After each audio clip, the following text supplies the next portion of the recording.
kita akan membahas 3 firman Allah yang ada di dalam suhufnya Nabi Musa. Yang pertama kata Allah, saudara, ya bena Adam, kama la utalibuka bi amali ghadin fala tutalibni bi rizqi ghadin. Wahai manusia, sebagaimana aku tidak perintah engkau ibadah esok hari, engkau juga jangan menuntut aku rezeki esok. Allahu ya Allahu ya Allah. Assalamualaikum warahmatullahi wabarakatuh. Bismillahirrahmanirrahim. Alhamdulillahi rabbil alamin. Wassalatu wassalamu ala sayyidina Muhammadin wa ala alihi wa sahbihi ajma'in. Allahumma inna nastahdika li arsyadi amrina wa zidna ilman yanfa'una. Qala al-imam al-muallif rahimahullahu ta'ala wa nafa'ana bihi wa bi barakati ulumihi wa ghafara lahu wa li masyaikhihi wa li masyaikhina amin. Ya bena Adam, wahai anak cucu Adam, kama la utalibuka bi amali ghadin, sebagaimana tidak menuntut oleh aku akan kamu dengan amal ibadah besok hari, fala tutalibni birizqi ghadin, maka janganlah kamu menuntut akan daku dengan rezeki esok hari. Ya bena Adam, wahai anak cucu Adam, li alaika fariidatun, ada bagiku atasmu yaitu kewajiban, walaka alayya rizqun, dan ada bagimu atasku yaitu rezeki. Fa in khalaftani fi fariidati lam ukhalifka fi rizqika ala makana, maka jikalau engkau membangkang akan daku pada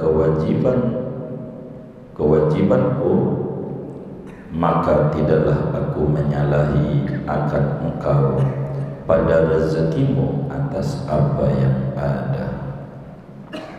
Ya bena Adam, wahai anak cucu Adam, inna radita bima qasamtuhu laka arahtu badanaka wa qalbaka, jika engkau ridho dengan apa yang aku bagikan akan dia bagimu, niscaya ku senangkan badanmu dan kalbu.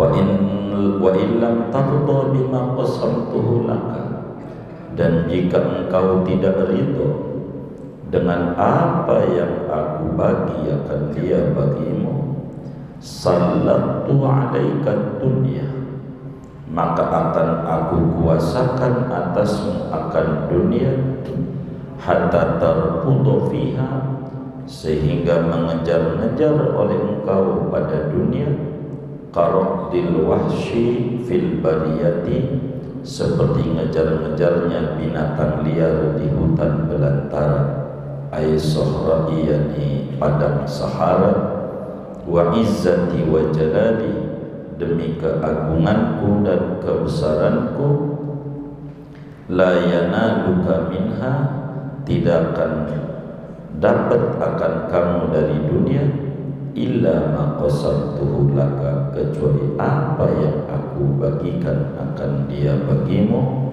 wa anta indi madhmumun, padahal kamu di sisiku yaitu tercela. Wallahu a'lam bishawab. Segini, Bapak Ibu Saudara, kita masih membahas rukun iman yang ketiga, yaitu percaya kepada kitab-kitab Allah yang di antara kitab itu ada Taurat diturunkan kepada Nabi Musa, Zabur kepada Nabi Daud, Injil kepada Nabi Isa, dan Al-Quran kepada Rasulullah Sallallahu Alaihi Wasallam.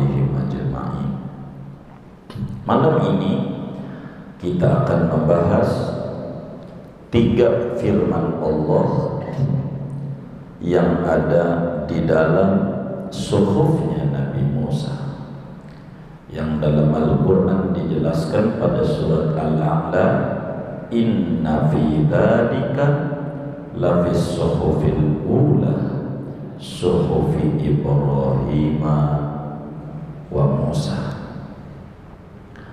Malam hari ini kita akan mengkaji 3 firman Allah yang ada dalam suhufnya Nabi Musa. Hadis yang diriwayatkan oleh Abu Dzar saat bertanya kepada Rasulullah Sallallahu Alaihi Wasallam, apa di antara isi suhufnya Nabi Musa? Nabi menjawab, di antara isinya kebanyakan nasihat.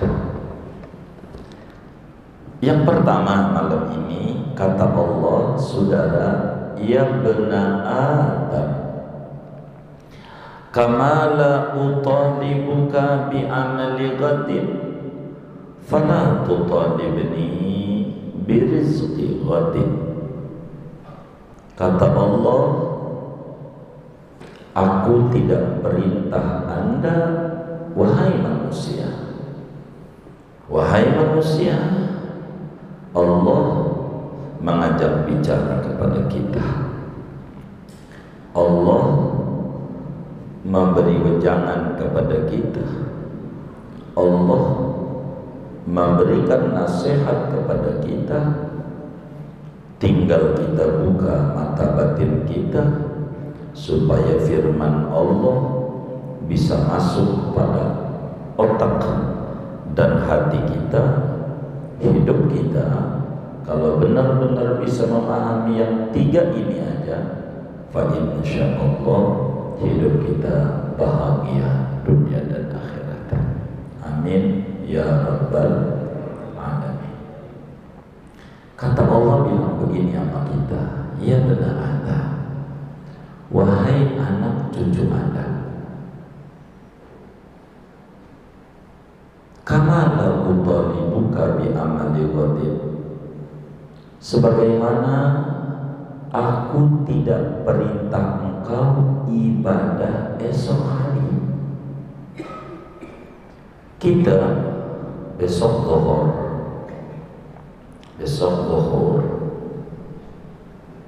kita sholat zuhur besok wajib nggak?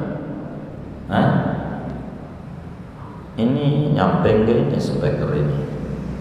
Besok zuhur wajib nggak kita sholat zuhur? Enggak. Kenapa?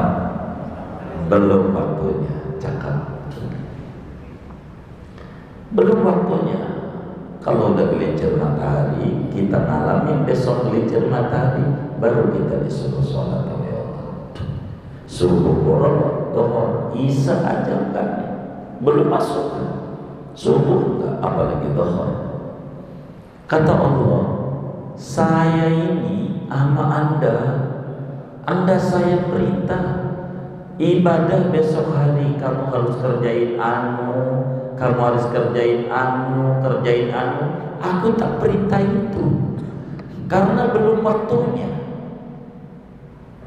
Aku tak pernah menyuruh engkau ibadah besok sebab waktunya belum datang.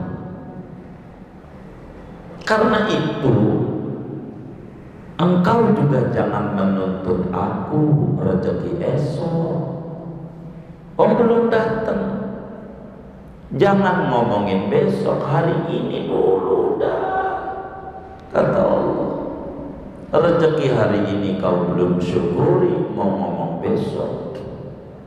Maka firman Allah ini saudara sampaikan kepada mereka yang takut mau menghadapi pensiun yang belum terwujud. Bisa aja kita mati duluan sebelum kantor itu menuntut kita sebagai purna tugas.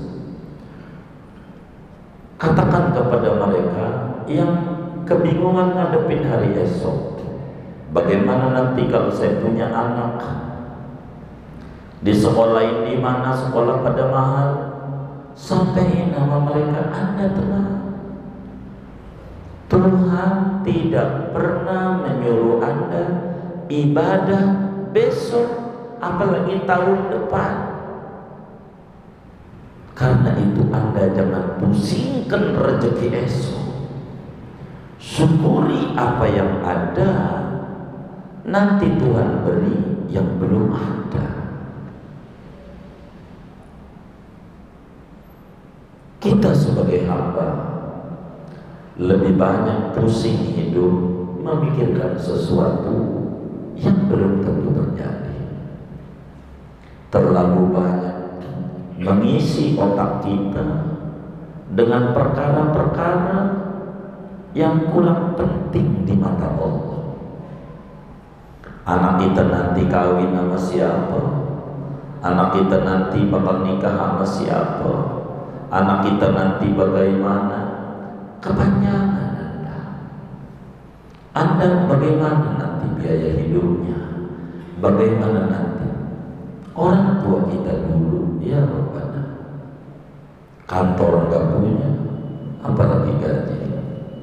Kerja selagu-lagunya, berangkat siang, pulang belum maghrib udah pulang. Anak kayak biji tasbih 33.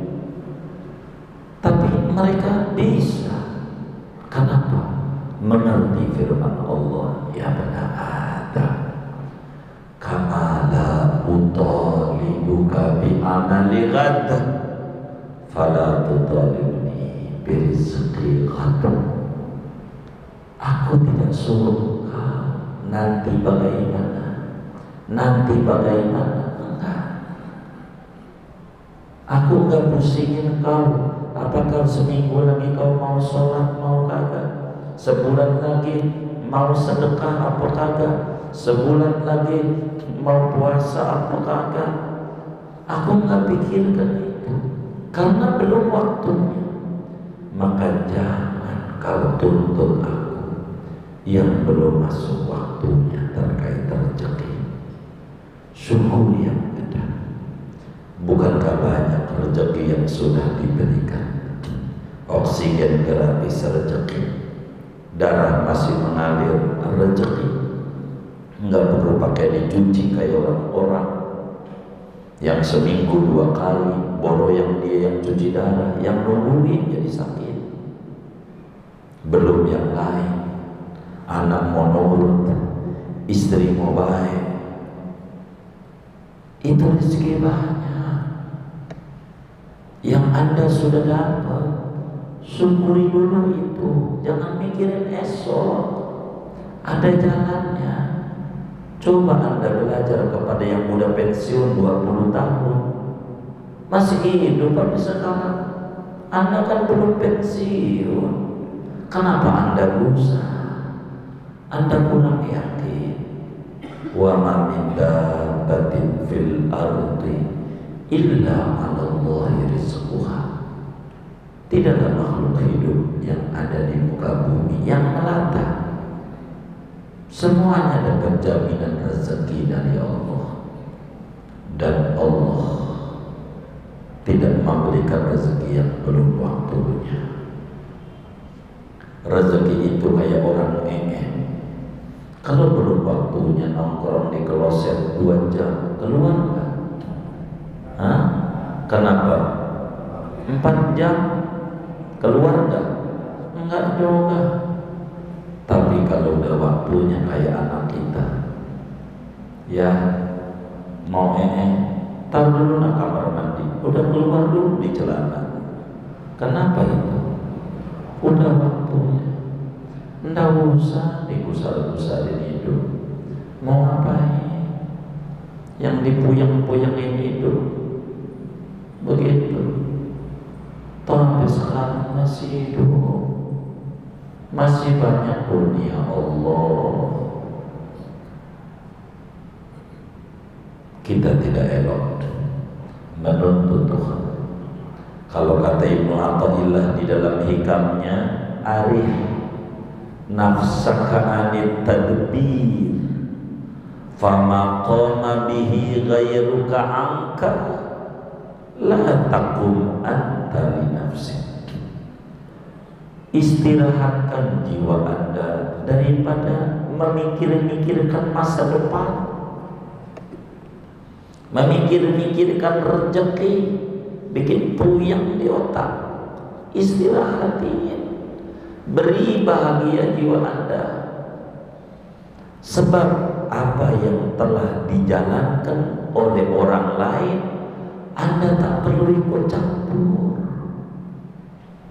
Kalau Anda bertamu kepada orang, namun di rumah orang, Anda nggak usah ikut campur. Ini pintu salah ngadep, kudunya di utara bukan di selatan. Ini sopak salah, bukan di sini, kudunya di situ. Ini masak, kudunya begini. Anda tamu semua, tamu nggak perlu ngatur. Tuan rumah mengerti dan menyiapkan segalanya. Anda datang ke muka bumi sebagai tamu Tuhan, bukan rencana Anda. Anda tidak pernah berencana ada di bumi. Anda nggak pernah berencana aku itu, kata kamu itu tamu Anda. Yang namanya tamu dihormati. Dan hak tamu, kata Rasulullah, haqqud duyuf salah satu ayat. Hak tamu itu 3 hari masih kudu dihormati. Hari ini ada di rumah kita, hormati. Besok ada di rumah kita, hormati. Besok ada di rumah kita, hormati. Kalau udah 4 hari tanya, lu mau ngontrak mingguan, bulanan, apa tahunan? Kalau udah 4 hari, 3 hari haknya tamu. Wa inna yauman inda rabbika ka'alfi sanatin mimma ta'udun. 1 hari di mata Allah sama dengan 1000 tahun di mata Anda. 3000 tahun Anda hidup di dunia, ku beri makan, jangan takut. Anda jangan stres mikirin begitu, mikirin ibadah Anda. Maka Anda hatinya bercahaya. Dalam hikmah yang lain Ibnu Athaillah menyatakan, ijtihaduka fima tuliba minka, ijtihaduka fima dumina laka, ijtihaduka fima dumina laka, wa taqsiruka fima tuliba minka dalilun ala intimasil basirati minka. Anda puyeng-puyeng pada rezeki yang dijamin Tuhan. Ibadah surga nggak ada jaminan Anda masuk surga atau tidak, tergantung ibadah Anda. Anda sembrono pada ibadah, tapi rezeki dipuyeng-puyengin, itu bertanda mata batinmu pupus cahayanya. Janganlah menuntut aku dengan rezeki esok, rezeki lusa. Anda hamba dan Anda punya Tuhan. Anda manusia lemah, Anda punya Tuhan yang kuat, yang kuasa segalanya. Anda hamba yang linglung, Anda butuh hidayah Tuhan. Anda jangan jauh-jauh dengan Allah. Wasjud waqtarib, bersembah sujudlah, mendekatlah kepada Tuhan. Jalani hidup ini, pikirkan. Kalau habis sholat maghrib, ya Rabb, pertemukan saya dengan Isa. Saya ingin ibadah di Isa untuk menambah amal ibadah saya. Ketemu Isa, ya Rabb, pertemukan saya dengan subuh, ya Rabb. Saya pengen ibadah subuh esok, ngalamin subuh, pertemukan saya dengan zuhur, ya Rabb. Itu nggak ada pikiran begitu. dengar adzan zuhur, astagfirullah, udah zuhur aja ya, istighfar. Inna lillahi wa inna ilaihi raji'un. Ada yang model kayak begitu? Yang mana orang? Ini mau bagaimana itu? Jangan menuntut Tuhan. Bahkan telat memberi pun kita menuntut Tuhan masih salah. Kata Ibnu Athaillah dalam hikamnya, la tutalib rabbaka bi ta'akhuri matlabika walakin talib nafsaka bi ta'akhuri adabika. Anda jangan tuntut Tuhan ketika Dia telah memberi kepengenan Anda, tapi tuntut diri Anda yang banyak kurang ajarnya sama Dia.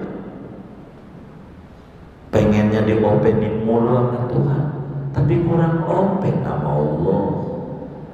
Pengennya diurusin sama Allah, tapi kurang sayang sama Allah. Padahal Allah berfirman, fadhkuruni adzkurkum. Anda ingat dulu padaku, baru aku ingat Anda. Ayo, jangan mikirin rezeki esok. Lagi yang dipuyeng-puyengin duit, kalau dia paham hakikatnya, saya nggak tahu kalau di Karang Tengah ini. Biasanya orang kalau wafat kan dimandikan, habis dimandikan dikafanin nggak? Hah? Dikafanin. Di Karang Tengah ini saya nggak paham. Kain kafannya dikasih kantong kayak begini nggak? Hah? Enggak ada. Duit barang 1.000 nggak dibawa, nggak ada kantongnya. Barang 1.000 yang Anda puyeng-puyengin, Anda nggak bawa, nggak dibawa.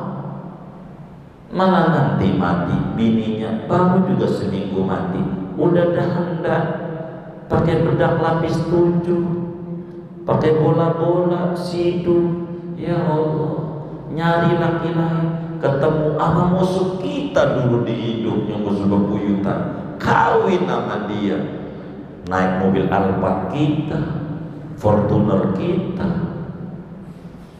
Enak nggak dia? Itu yang kita puyeng-puyengin. Sementara kita dikubur ditanya, dari mana itu duit beli Alphard? Dipakai kemana aja? Berapa kali dipakai ziarah ke wali? Berapa kali buat jalan-jalan ke puncak, ke Anyer, ke Bali? Ya banyak buat jalan ya Allah. Waduh, habis di sidang. Terus mau musingin apa itu? Kata Allah, ya benar ada. Kamala utolibuka bimamali gadda. Fala tutolibni birizki gadda. Aku gak suruh kau esok ibadah. Aku gak pikirin engkau ibadah apa enggak esok, seminggu lagi mau sholat apa kagak. Enggak. Karena itu engkau juga berlaku sopanlah kepadaku. Jangan banyak menuntut rezeki besok. Syukuri yang ada. Banyak yang Anda punya yang orang lain gak punya. Apakah enggak itu kurnia dari aku? Orang yang hari ini terbaring rumah sakit kita sehat, itu rezeki. Syukuri dulu. Ini harus tenang hidup kita, harus bahagia begitu. Tapi saya pengen jangan tenangnya di masjid takwa, keluar lagi puyeng lagi. Ini nggak nempel kalau begini. Harus nempel, ingat-ingat, dibikin wallpaper biar tenang. Kayak teman kita ya Allah, HP-nya, foto profilnya bininya mulu, bininya foto profil, bininya foto profil. Ditanya sama temannya, kenapa binimu potong rambut saya kalau diomelin sama bos, saya langsung lihat masih ringan dibanding ini. Begitu, masih ringan ngadepin bos dibanding ngadepin ini. Tenang saya. Begitu. Kenapa, Pak? Emang begitu. Rada curiga saya dengar. Sudah, jangan menuntut rezeki esok. Syukuri nikmat hari ini yang Tuhan beri, biar hidup kita bahagia. Banyak yang wafat di musim corona karena udah panjang pikiran, kurang pernah deketin Tuhan. Dia mengerti tentang kebutuhan kita. Waktu di perut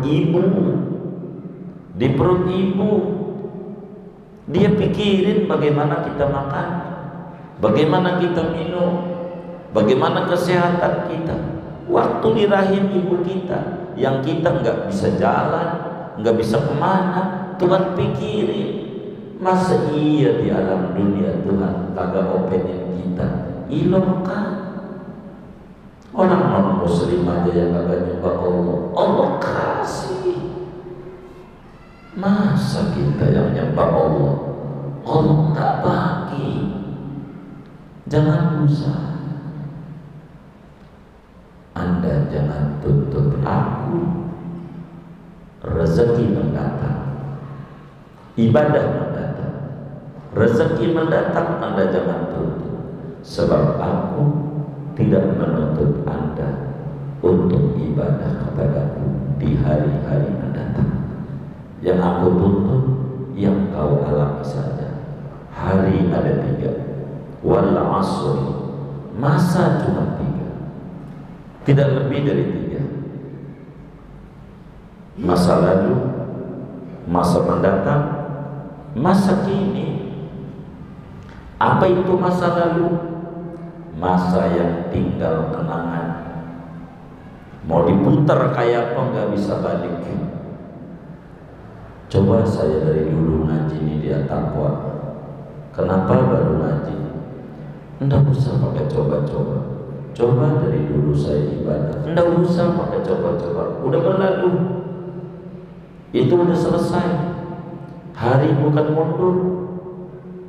Masa mendatang adalah masa yang belum kita alami, dan itu gelap gambarnya, tidak ada cahayanya, karena kita nggak tahu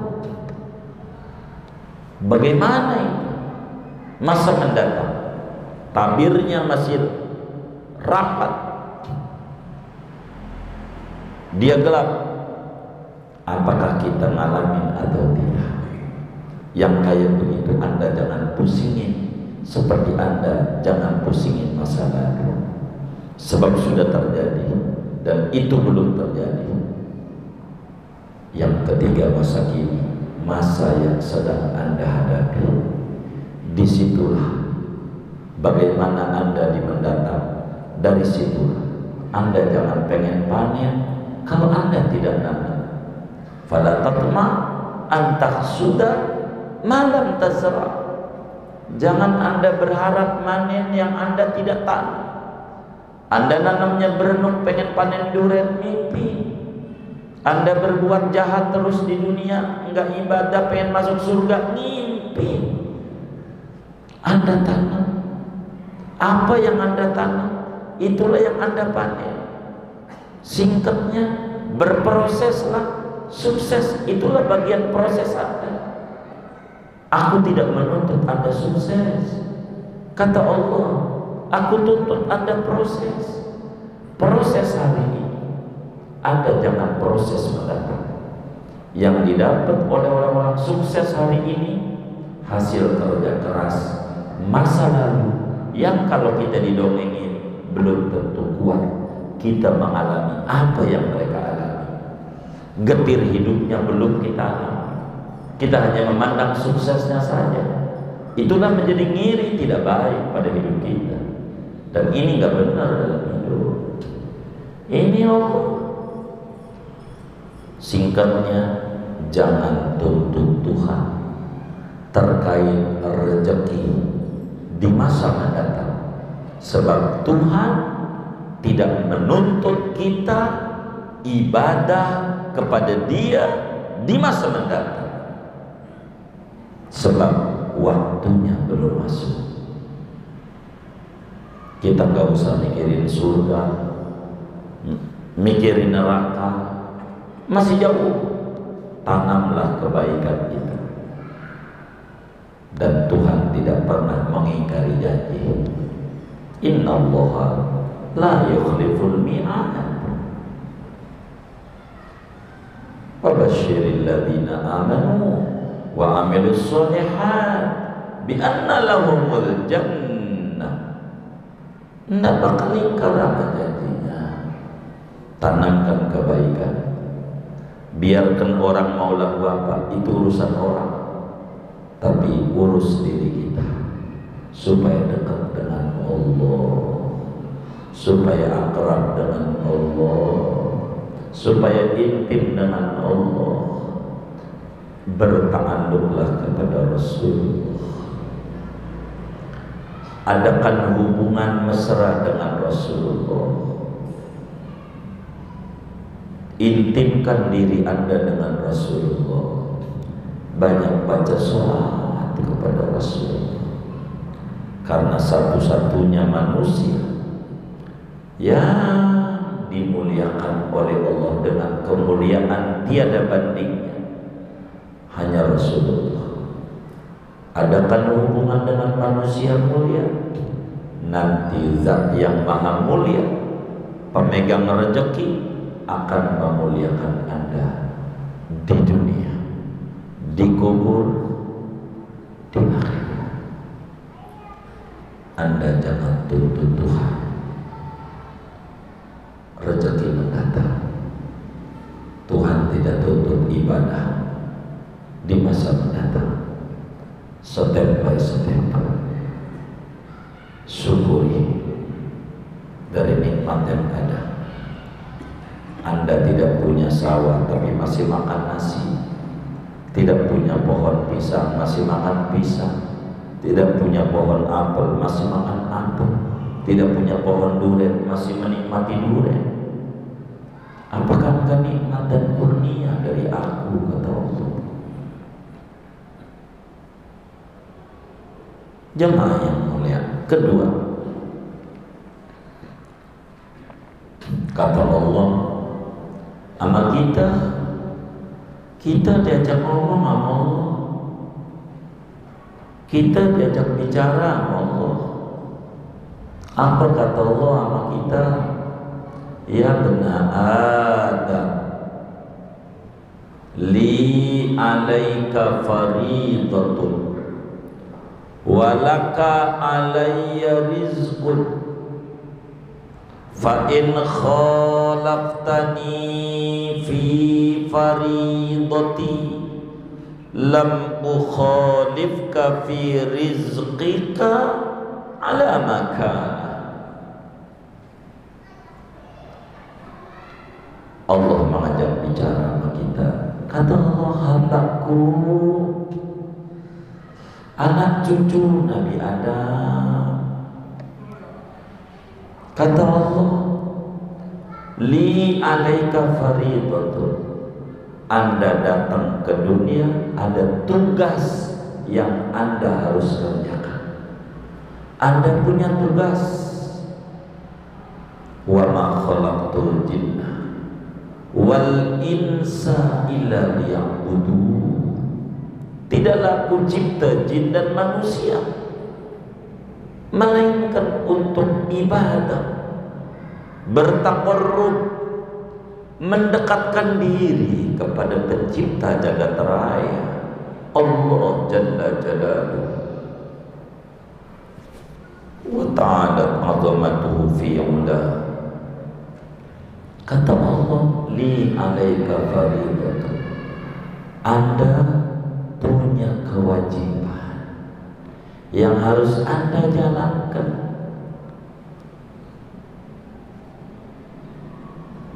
sholat 5 waktu.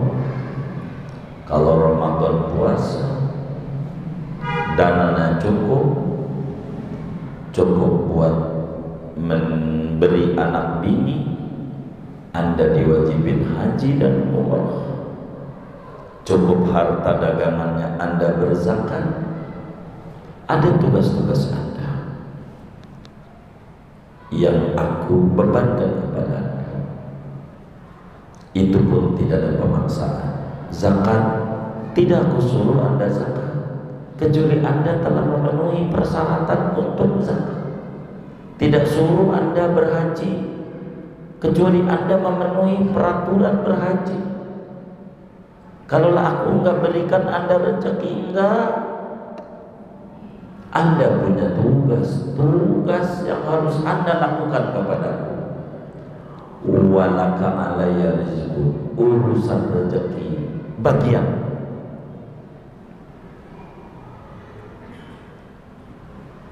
Kita ini saudara kayak karyawan dalam sebuah perusahaan.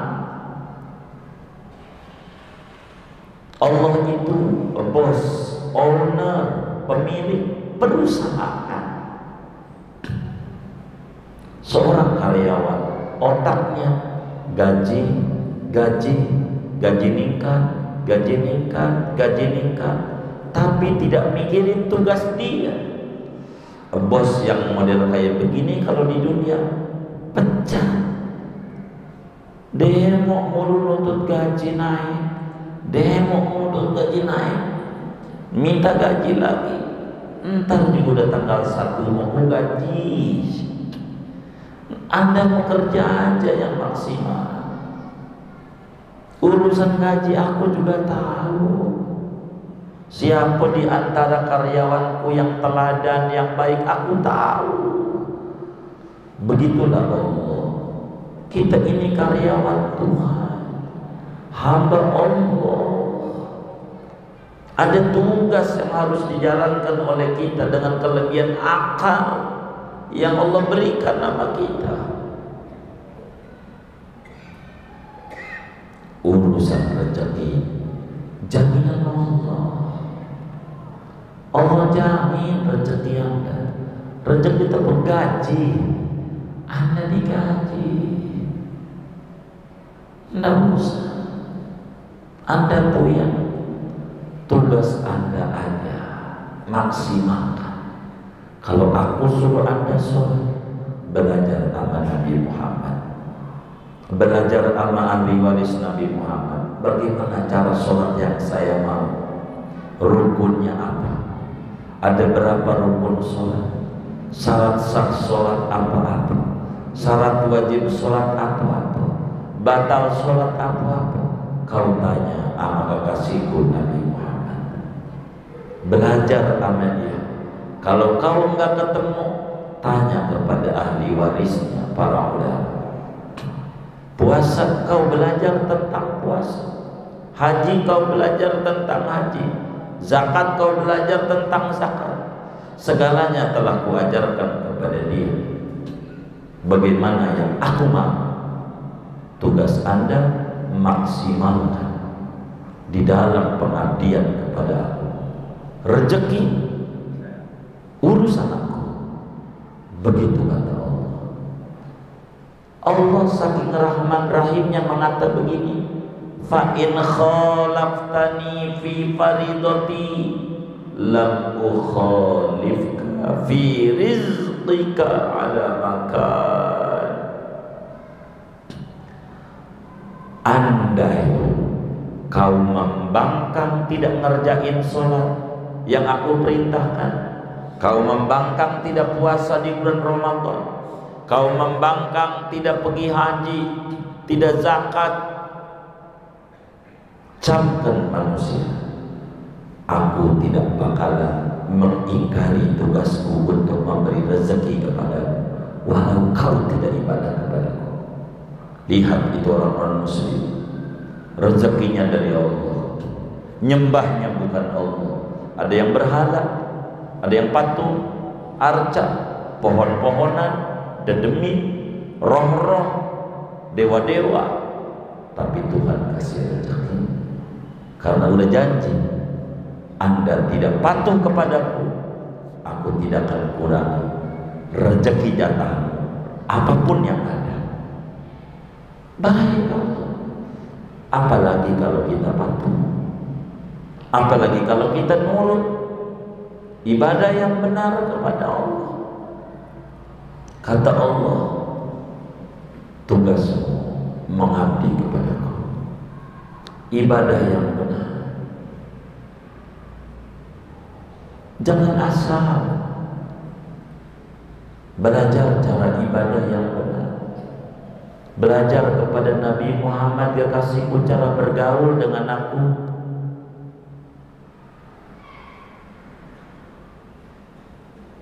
Andai kau menyalahi perintahku, tidak mematuhi apa yang aku suruh, aku tidak bakalan mengingkari jatah rezekimu dariku. Tenangkan jiwamu, ibadah yang maksimal.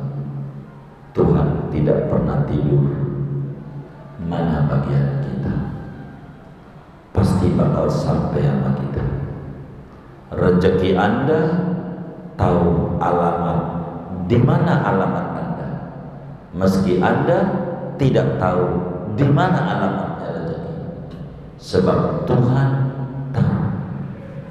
Hatta di ikan di laut yang kita makan hari ini, itu udah ada catatannya. Ini ikan rezekinya si Anda. Ditangkap oleh nelayan, nggak bakal dijual ke luar negeri, nggak bakal dijual ke Jawa Timur, dijual ke Tangerang, dijual ke Ciledug, jual Karang Tengah, orang keliling depan rumah. Bini kita masak, ada kucing-kucing galerik juga, taruh di meja kita makan. Itu rezeki kita, nggak bakalan hilang. Semuanya ada catatannya, nggak bakal meleset. Anda jangan takut saingan, Anda perlu. Rezeki Anda tidak tertukar, sebab Tuhan sangat-sangat maha menakar. Jangan takut. Bila itu jatah, orang lain tak bakal bisa mengambilnya. Bila itu bukan jatahmu, kau berupaya secara maksimal, enggak bakalan sampai pada dirimu. Istirahatkan jiwamu dari mengatur-atur Tuhan. Yang Tuhan udah atur, Anda gak usah ikut campur. Kalau kita kondangan, datang saja, nikmati menu yang ada, udah disiapin tempat duduknya, tendanya, biar gak kehujanan, segalanya. Begitulah tahu. Kita datang ke dunia bukan mau kita, mau Tuhan. Tuhan udah atur mana bagian-bagian kita. Kalau bukan bagian kita, kita tahan, ujungnya kita sakit, kudu dikasih ke dokter. Emang begitu? Bukan bagian kita. Ada orang belajar dagang bakso dari kita, dagang baksonya dari kita, warung dia laris, warung kita kurang. Untung kita minggu ini 1 juta seminggu dagang bakso. Depan rumah kita dengar seminggu untungnya 10 juta. Kira-kira gedean dia, gedean kita? Hah? Gedean dia, gedean kita? Hah? Dia apa kita? Di mana dianya? Hah? 10 juta? Nah, kita belum ngobrol sama dia. Kenapa Tuhan kasih 10 juta? Bininya hamil, nggak bisa lahiran normal, biaya rumah sakitnya 9.500.000. Maka yang 9.500.000 rezeki siapa? Rezeki dia berapa? 500. Rezeki kita gedean mana? Iya, gedean kita. Nggak perlu ngiri sama warung orang lain. Ada bagiannya. didukunin gua nih, tandanya dia laris gua kagak. Aduh, buang pikiran. Nggak usah kayak begitu. Maksimalkan tugas kita, mendekatkan diri sama Allah. Orang-orang terus aras Allah lewat dalail, aras Allah orang-orang terus lewat ratibul hadad, lewat membaca sallallahu ala Muhammad. Baca terus, dekati Tuhan, biarkan Tuhan yang akan memprosesnya. Anda punya tugas, sallu alaihi. Kalau Anda punya iman, percaya sama Nabi Muhammad, sallu alaihi. Kusuruh Anda bersolawat yang banyak kepada dia. Sallu alaihi, sallu bina taksir, shalla wa binahu li takfir. Banyak-banyak bersolawat. Ini perintahku. Kalau kau jalani, walaka alaiya rizqu, rezeki tugasmu. Andai kau malas-malasan, aku tidak akan malas-malasan memberi rezeki kepadamu. Berapa banyak duit kita yang kita udah hambur-hamburin buat jalan-jalan yang enggak berfaedah, buat beli sesuatu yang kurang bermanfaat. Banyak yang udah kita buangin. Berapa yang buat Allah dibalikin, tapi itu masih dinilai oleh Allah. Allah Maha Baik. Allah Maha Baik. Ketiga, ya bena Adam, in radita bima qasamtuhu lak arahtu badanaka wa qalbaka. Manusia, hambaku, asal engkau ridho, merasa puas, merasa cukup dengan rezeki yang aku kirim kepada Anda hari ini, yang sekarang Anda terima dariku, ku istirahatkan badan dan jiwa Anda, ku berikan bahagia badan dan jiwa Anda, ku tenteramkan jiwa dan raga Anda. Anda tenang, asal Anda qanaah. Kata Imam Syafi'i menyatakan dalam sebuah gubahan syairnya, wa rizquka la yafutuka bit ta'anni wa laysa yazidu fir rizqil ana'u idza ma kunta dha qalbin qanu'in fa anta wa malikud dunya sawa'u. Rezekimu gak bakalan hilang dengan Anda nyantai-nyantai. Waktunya ibadah-ibadah, waktunya kerja-kerja, waktunya ngaji-ngaji, waktunya main sepeda, waktunya mancing-mancing. Dengan nyantai ada waktunya, dan tidak bakal bertambah rezekimu dengan pala jadi kaki, kaki jadi pala, sampai dohor gak ketemu, asar, maghrib, bisa subuh, enggak segitu juga. Anda enggak sholat miskin, ngontrak, udah enggak sholat lagi, apa yang mau dibahagiakan? Kalau orang non muslim, rumahnya gede, apartemen di mana-mana, Metro Garden punya, begitu belum lagi Metro, belum di Greenland, punya di mana-mana. Andai enggak sholat, ujungnya masuk neraka, masih mending, udah seneng di dunianya. Anda kontrak di pojokan, daerah banjir lagi, sholat kagak, apa yang Anda mau senang? Anda syukuri yang aku telah beri, jiwa Anda bahagia. Udah belum? Wa ilam tardo, Kalau Anda tidak puas, Anda masih ngeluh dengan rezeki yang aku bagi kepada Anda, otak Anda duit mulu, akan aku timpakan dunia di otak Anda, sehingga Anda otaknya duit mulu. Di pasar duit, di rumah duit, di masjid duit, di tempat pengajian duit aja yang dobro deh. Anda kejar tuh duit kayak ngejarnya binatang liar di hutan belantara. Tapi yakini Anda gak bakalan dapat yang Anda kejar pala jadi kaki, kaki jadi pala, kecuali yang aku telah tentukan. Namun Anda di mataku hina karena Anda tidak ibadah kepadaku. Kita mau mati-matian pala jadi kaki jadi pala, ngejar-ngejar duit, enggak bakalan. Kecuali emang sudah garisnya kudu sampai sama kita sampai. Jangan tinggalin ibadah demi duit.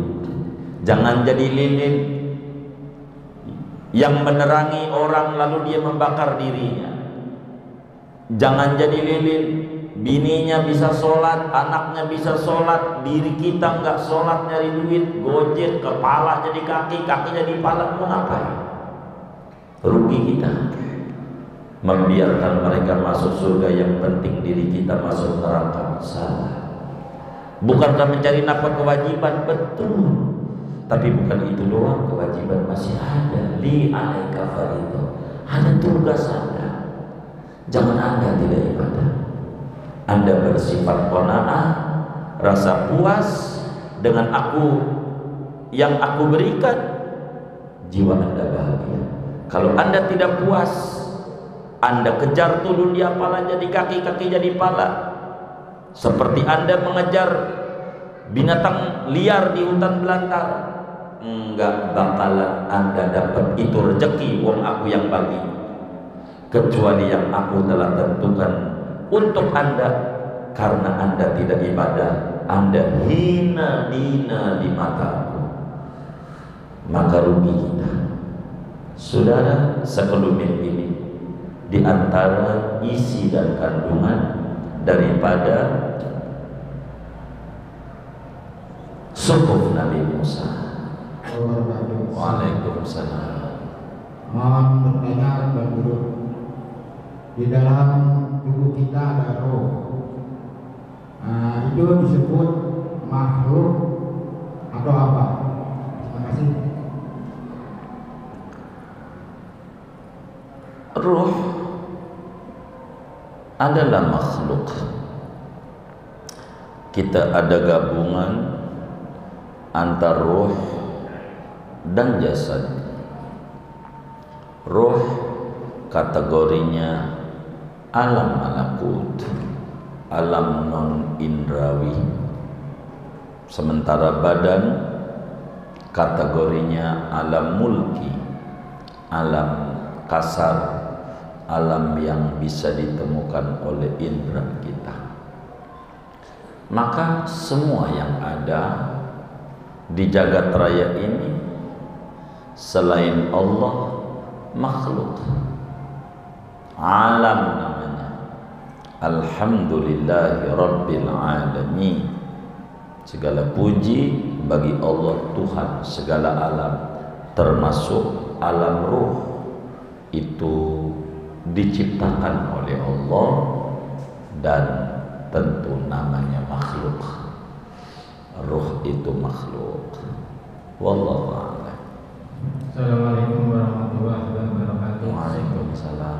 Saya menanya soal kematian. Orang mati itu kan istilahnya nggak bawa apa-apa, logam pun nggak boleh. Bagaimana kalau orang itu yang istilahnya kaki patah itu dipen, itu prosesnya gimana? Terima kasih. Wassalamualaikum warahmatullahi wabarakatuh.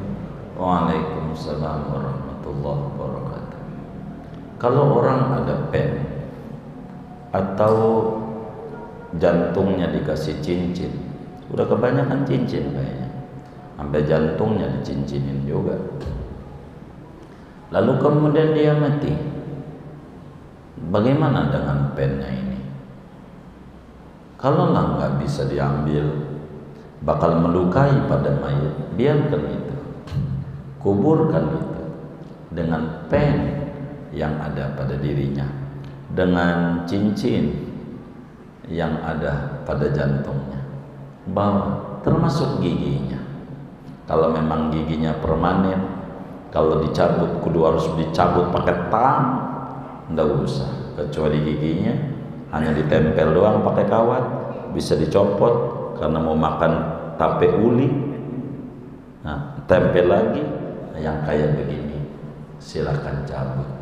Tapi kalau yang sudah menyatu sulit, maka tidak usah. Aturan agamanya begitu. Tapi kalau bisa diambil, ambil, sebab kategorinya idha'atul mal, menyia-nyiakan harta. Naha Rasulullah SAW an idha'atil mal kama ja'a fi sihah. Rasulullah melarang menghambur-hamburkan harta. Maka kalau ada pen, biarkan itu pen di bawah, enggak apa-apa, karena kalau dibuka akan melukai daripada mayit itu sendiri, dan itu haram hukumnya. Wallahu a'lam.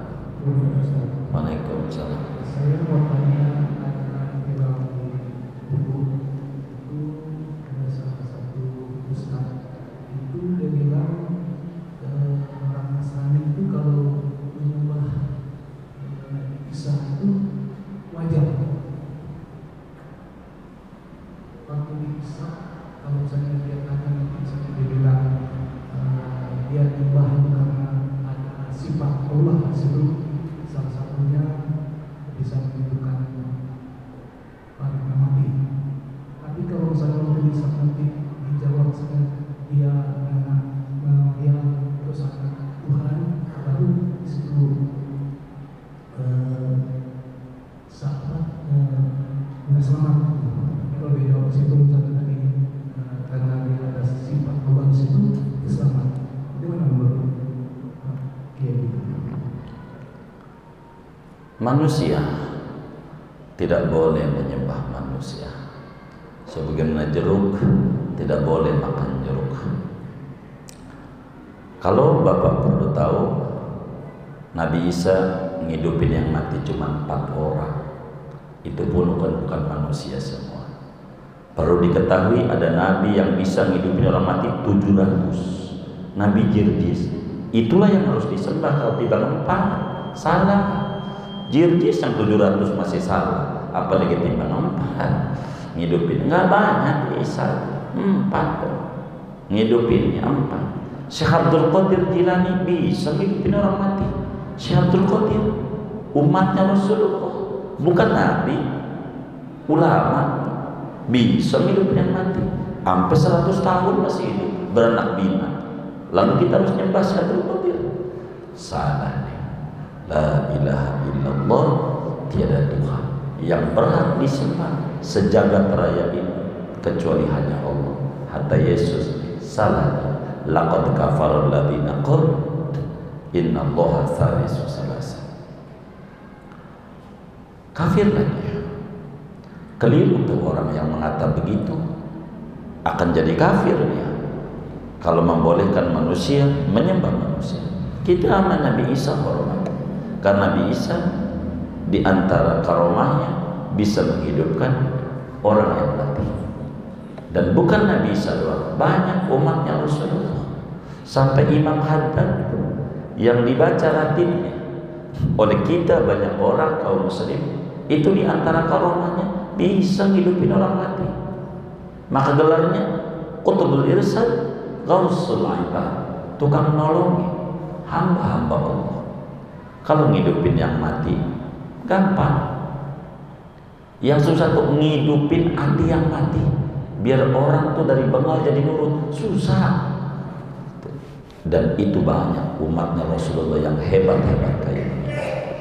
Syekh Abdul Qadir Jilani, waktu ada debatan antara Nasrani dan Muslim, kata Nasrani hebatan Nabi Isa dibanding Nabi Muhammad, kata Muslim hebatan Nabi Muhammad dibanding Nabi Isa.